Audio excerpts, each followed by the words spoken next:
7h, 9h. Europe 1 matin. Bon réveil, très bon début de journée avec Europe 1 matin et Dimitri Pavlenko jusqu'à 9h. Dimitri, vous recevez ce matin Dominique Régnier, le directeur général de la Fondapol. Bonjour Dominique Régnier. Bonjour Dimitri Pavlenko. Bienvenue sur Europe 1, professeur des universités à Sciences Po, directeur général de la Fondation pour l'innovation politique. On parle avec vous ce matin de la fin de vie puisque la proposition de loi sur l'aide à mourir revient à l'Assemblée nationale aujourd'hui en troisième lecture. Alors on peut dire que le parcours législatif aura été particulièrement conflictuel, adopté 2 fois par les députés, rejeté 2 fois par les sénateurs, et donc désormais il y a quand même de très fortes chances que le texte soit adopté. C'est pas sûr. Oui, mais enfin malgré... Non, il faut pas dire ça, c'est pas sûr. Les députés doutent beaucoup. Ça n'a fait que se réduire le nombre de députés qui soutiennent le texte. On est à 299 députés aujourd'hui. 51,8% des députés de l'Assemblée ont soutenu ce texte, parce qu'il y a 577 députés. Ça s'effrite, ça s'érode, et il faut poursuivre. Ils commencent à comprendre un peu quel est le problème, et les Français aussi, je crois. Le match n'est donc pas plié. En tout cas, il y a eu une commission mixte paritaire il y a 3 semaines, lors de laquelle ceux qui soutiennent la création de cette légalisation de l'euthanasie ont proposé quelques compromis. Et alors, on va essayer de prendre quelques points, parce qu'il nous faudrait des heures pour parler de l'entièreté de ce texte. Mais il y a eu cette proposition de supprimer le délit d'entrave, parallèlement à la suppression du délit d'incitation. Je vous laisse prendre les rênes de la conversation, Dominique, pour expliquer aux auditeurs d'Europe 1 ce que recouvre cette proposition. Le délit d'entrave qui avait été créé dans le cadre de cette proposition de loi visait à punir sévèrement d'ailleurs, de prison, ceux qui s'opposaient pour protéger une personne, un ami, un être cher, qui voulait s'opposer à sa mort provoquée, à ce que cette personne soit euthanasiée. Ça a fait scandale, et du coup, le législateur, dans une espèce de ruse politique, a créé un délit d'incitation qui était censé, de manière symétrique, punir ceux qui incitaient à la mort provoquée. Au passage, c'est déjà dans le code pénal, donc c'est une espèce d'étrangeté que de créer un délit qui existe déjà. C'était pour faire pièce. Et puis, comme par magie, on nous dit, là maintenant, on va supprimer le délit d'entrave qui fait polémique. Et donc, du coup, on va aussi supprimer le délit d'incitation.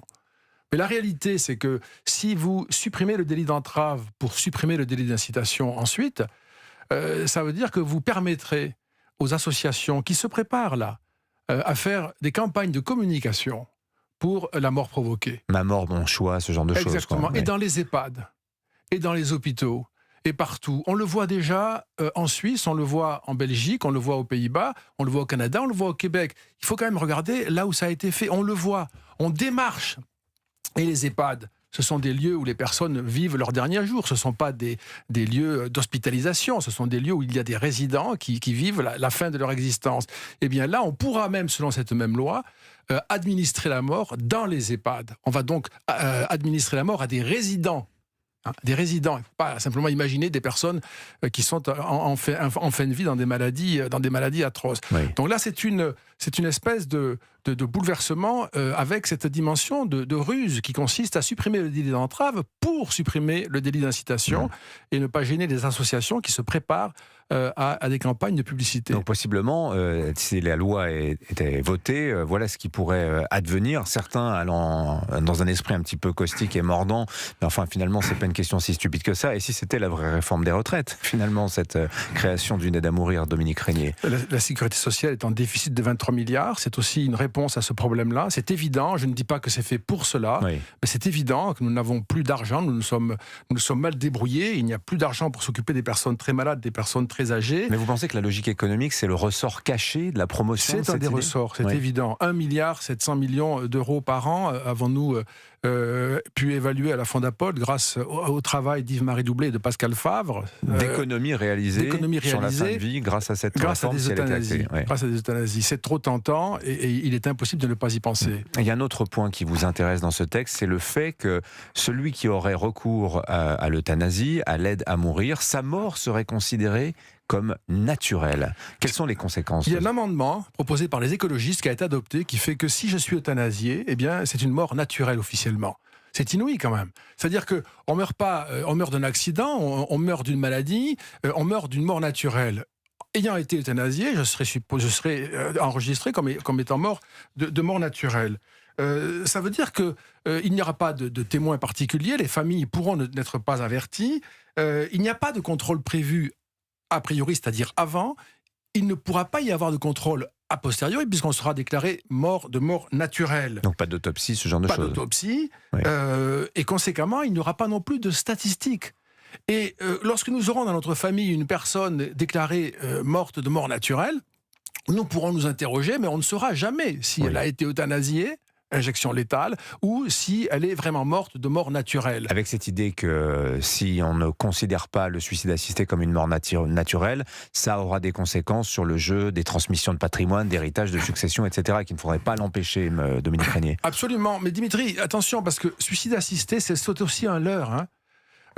Là, on parle d'euthanasie. Et on distingue avec suicide assisté. Ce sont deux formes d'euthanasie. Le suicide assisté, c'est j'ai la capacité d'absorber un produit létal, un produit mortel, et donc je l'absorbe et je meurs. Euthanasie, je n'ai pas la capacité et c'est une injection létale. L'Assemblée nationale vient de rétablir ce qu'ils appellent le choix, c'est-à-dire qu'on pourra demander l'euthanasie par injection létale. Un tiers, Et c'est ça qui va être considéré comme mort naturelle. Donc je reçois une injection létale, c'est une mort naturelle. Je suis dans un état de grande souffrance, de grande solitude, de grande démoralisation, de grande faiblesse. Et on va m'injecter un produit létal au motif que je l'ai demandé. On ne sait pas ce que vaut une demande dans une telle configuration. Je suis frappé d'une chose, je vais faire un raccourci, Dimitri Pavlenko, vous me direz s'il est clair, mais je me souviens en 2003 du livre de Vanessa Springora sur le consentement. On a eu toute une réflexion collective sur qu'est-ce que c'est que le consentement. On n'a plus cette réflexion aujourd'hui. Qu'est-ce que c'est que consentir quand on est dans un état de très grande souffrance, quand on est tout seul, quand on n'a pas les moyens de financer le coût des traitements que suppose notre existence pour être maintenue. Et puis je voudrais aussi préciser à nos auditeurs, l'euthanasie, l'injection létale, va être remboursée par la Sécu. C'est quand même inouï, ça. Ça veut dire que si c'est remboursé par la Sécu, de mon point de vue, c'est que c'est un soin. Donc on peut soigner en euthanasiant. Si on soigne quelqu'un en lui administrant la mort, ce que je ne comprends plus rien, bien sûr, là-dedans, mais ce que je comprends, c'est que la maladie, c'est le fait de vivre, en fait.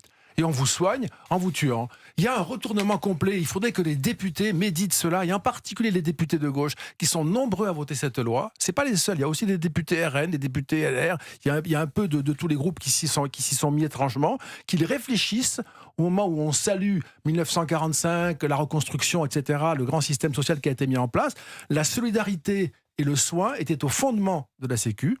On ne peut pas ne pas vous comprendre que si on fait passer cette loi, si les députés acceptent de la voter, on met fin à la Sécu en introduisant une bizarrerie monstrueuse.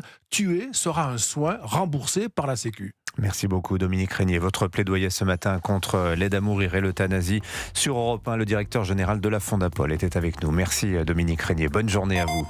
Il est 7h20 sur